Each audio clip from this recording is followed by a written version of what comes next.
खट्टर साहब का खुद का तो लुकाई नहीं, लेना नहीं देना नहीं, उसका तो नांगा और घूमो।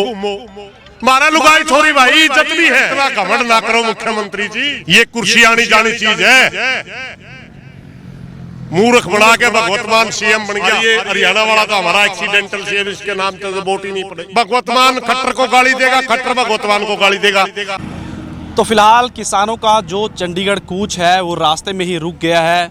लगातार कल परसों से छापेमारी जारी है, कई किसान नेताओं को हिरासत में लिया गया है। फिलहाल सुरेश कोत जो हैं वो अम्बाला पहुंचे हैं और यहां पर लो सिंबली के पास हाईवे पर ही किसानों ने डेरा जमाया है। बात कर लेते हैं।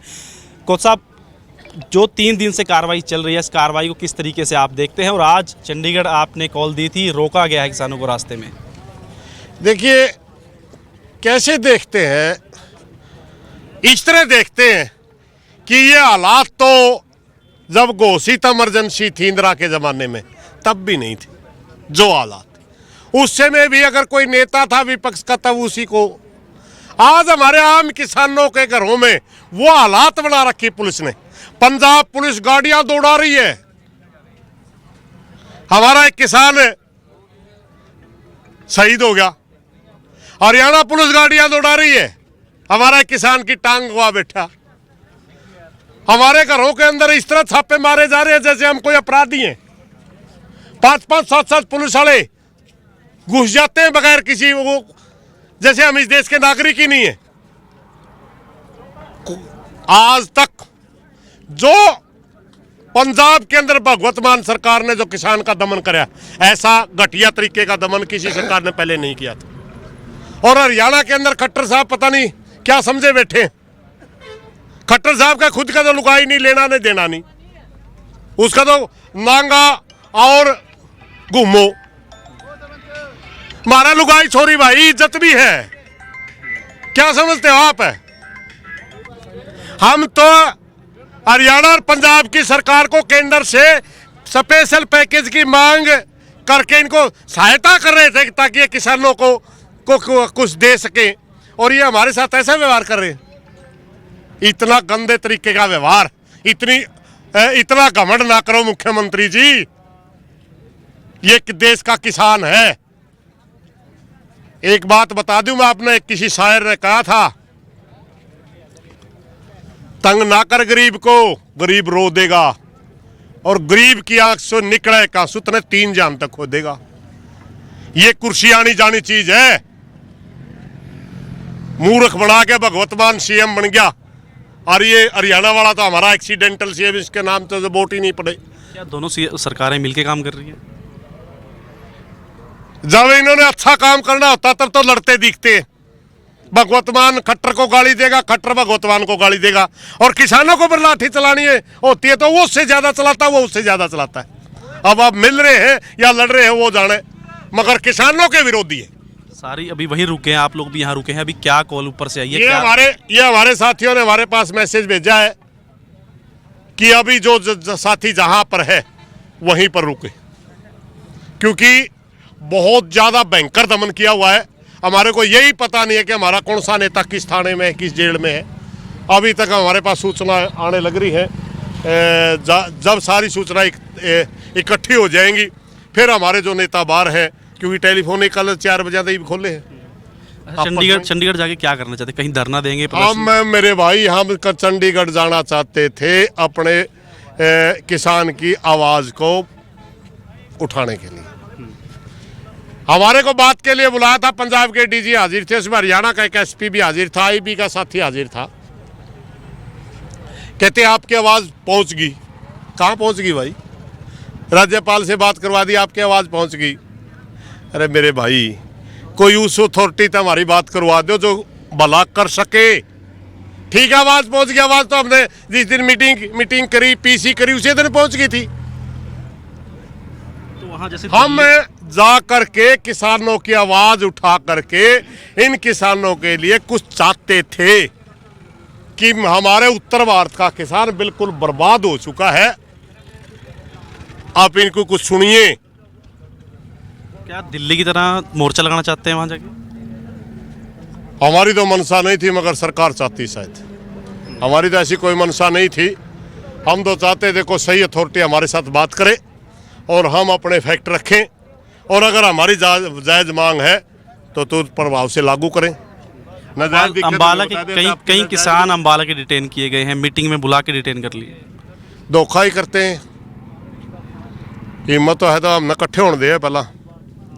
अगर सरकार में हिम्मत होता है थी सरकार किसानों को रोकने की, पहले हरियाणा के किसानों को इकट्ठे होने देना था, फिर देखते खट्टर साहब कैसे रोकते।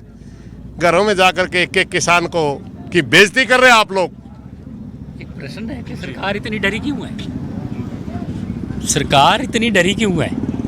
ऐसा एक्शन जो सरकार ले रही है कि लोकतांत्रिक तरीके से एक वर्ग अपनी मांग कर रहा है। आज़ाद भारत में क्या लोकतांत्रिक तरीके से अपनी मांग रखना, कोई लोकतांत्रिक तरीके से आंदोलन करना, ये क्या अपराध है? और किसान करें तो बहुत बड़ा अपराध, कोई और वर्ग कर ले तो अपराध नहीं। और किसान अपनी जो किसान बाढ़ पीड़ित हैं, जो बाढ़ से आपदाग्रस्त लोग हैं, उनके लिए मांग कर रहे हैं। उनके लिए क्या सरकार किसानों से इतनी डरी हुई है कि उससे पहले ही उन नेताओं को अरेस्ट किया गया? जी, ऐसी तो आज तक कोई सरकार डरी हुई नहीं कहना है। बलहारा जी, किस तरीके से कार्रवाई को देखते हैं? लगातार किसान नेता उठाए जा रहे हैं, पहले ही आंदोलन को ख़त्म करने की तैयारी है। देखिए, 22 जुलाई को चंडीगढ़ के अंदर 16 जत्थेबंदियों की मीटिंग हुई थी और ये ऐलान किया था आप मीडिया के माध्यम से कि 22 अगस्त को चंडीगढ़ के अंदर आएंगे और अपनी आवाज़ को बुलंद करेंगे। अब 20 तारीख को परसों फिर मीटिंग बुलाई, दोनों स्टेट के यूटी के आला अधिकारी, डीजीपी लेवल के स्तर के अधिकारी बैठे और कहने लगे कि सरकार आपकी बात को मानना चाहती है। बात रखवाई, गवर्नर पंजाब से भी बात करवाई, वो भी कहने लगे हम किसान के प्रति सहानुभूति रखते हैं। हमने ये कहा कि आंदोलन अपनी जगह जारी होगा। सरकार की, गवर्नर साहब के, उच्च अधिकारियों की, दोनों स्टेट की, यूटी की मंशा थी कि पहले आंदोलन स्थगित कर दो। हमारे नेता साहिबानों ने ये ऐलान कर दिया कि आंदोलन स्थगित नहीं होगा, 22 तारीख का कार्यक्रम स्थगित नहीं होगा। उससे पहले किसी से आपने बात करवानी है, और बात करवानी क्या, बात मनवानी है, हमें तो उस अथॉरिटी से मिलवाइए जो बात को मान लेता है। तो जैसे ही गवर्नर साहब के पास से हम करीब रात को 9 बजे निकले होंगे, देशराज साथी जी हम इकट्ठे ही थे। एक हमारे साथी जो रणजीत राजू राजस्थान से थे, वो तो उसी टाइम रात को ही अरेस्ट कर लिए। कल सुबह से हमारे साथी पंजाब और हरियाणा से डिटेन किए। हम भी बिल्कुल अभी तक हमने फ़ोन अपने इस्तेमाल करे नहीं थे, दाएं बाएं से किसी माध्यम से तभी बच गए आप भी। तभी बसों में बैठ कर कभी ट्रैक्टर का इस्तेमाल करके यहाँ तक पहुँचे हैं। और यहाँ मतलब फिर पता लगा है कि भाई एक तो संगरूर ज़िले में हमारे जो साथी प्रीत सिंह की डेथ हो गई है पुलिस की बर्बरता के कारण। जिस तरीके से रोड बंद किए गए हैं, क्या डर है किसी प्रकार का कि दिल्ली की तरह मोर्चा पक्का ना लग जाए? देखिए, सरकार का पता नहीं, ऊपर से सरकार एकड़ी दिखाती है, अंदर से डरी हुई है, समझ में हमारे भी नहीं आ रहा। किसान तभी आए नहीं थे, पहले सब कुछ बंद करे बैठी है सरकार। ऐसे ही वहाँ किया था, दिल्ली में भी किसानों ने थोड़ा रास्ता रोका था, सरकार ने रोका था। अब सरकार रोक लेगी, ये इस तरह नहीं जाना देगी, लोग आ जाएंगे, ये काम बढ़ता रहेगा। और आपको बता दें, नवंबर का 26, 27, 28 नवंबर के आसपास आंदोलन की रूपरेखा तय हो रही है। इसी तरह का आंदोलन की भयंकर तैयारी होगी। या तो इमरजेंसी थी, बाढ़ रात के लिए पैसा मांगा जा रहा है 50,000 करोड़ रुपए हिमाचल के लिए, पंजाब के लिए, हरियाणा के लिए, ताकि हमारी डिमांड ये थी जो जनहानि होगी उसको 10 लाख रुपए मिले, मुआवजा 50,000 रुपये प्रति एकड़ मिले, और पशु के लिए 1 लाख रुपये मिले। इनके लिए जो गरीब भाई हैं, खासकर बाहरी बस्तियों में, चाहे शहर है चाहे गांव में रहते हैं, उनके जिसके घर बर्बाद हो गए, उनके लिए 5 लाख रुपए। इस मुआवजे के लिए हमने आज जाना था, और कोई वहाँ ये नहीं था कोई पक्का मोर्चा लग रहा है या ऐसा कुछ नहीं। ये तो सरकार का पता नहीं किस तरह का दकियानुसी ख्याल निकला है, और बर्बरता से हमारे साथियों को।